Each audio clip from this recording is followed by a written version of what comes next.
Welcome back. It is 7:19. It is Monday, so naturally, Ashley Moran with the Acadiana Planning Commission. She joins us in studio. How are you, Ashley? Great. Thanks for having me on. I'm excited to talk today. Yeah, great topics, right? The first one, we're talking traffic signals, specifically those left-hand turns. Yes, unfortunately, this past couple of weeks, we've just had this huge spate of fatal crashes in Acadiana. I know we had a ton over the weekend, and then we had the week before was one of the worst weeks for fatal intersection-related fatalities in the city of Lafayette. So unfortunately, we do have a project. It hasn't been completed yet, but it's under construction. It's been bid out to upgrade the signals in the city of Lafayette to include the flashing yellow arrows and backplates.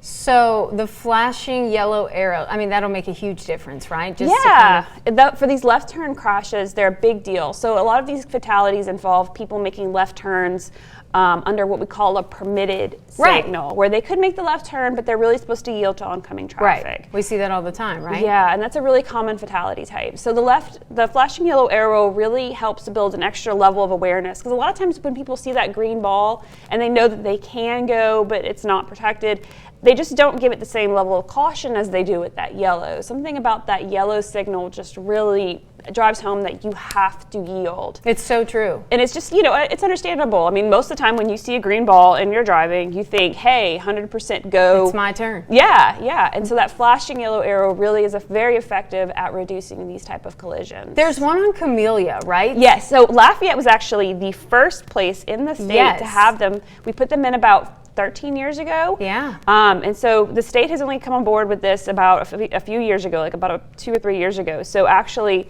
yes, that one at Signal, it's going to be a little bit different. The state ones are 4 section heads. So the one at Camellia is a 3 section head, but this will be a little bit of a bigger signal. And because the state is funding it, even on the local signals, it'll all be the same. So, well, I know that I personally find that to be super helpful, that one on Camellia, so hopefully it'll be the same for our viewers at home once we get those in. They've studied them, and it's been incredibly effective, that particular one. Oh, I believe it, yes. All right, well, listen, we've got another topic of discussion that you'll want to stay with us for on the other side of this break. We'll be right back.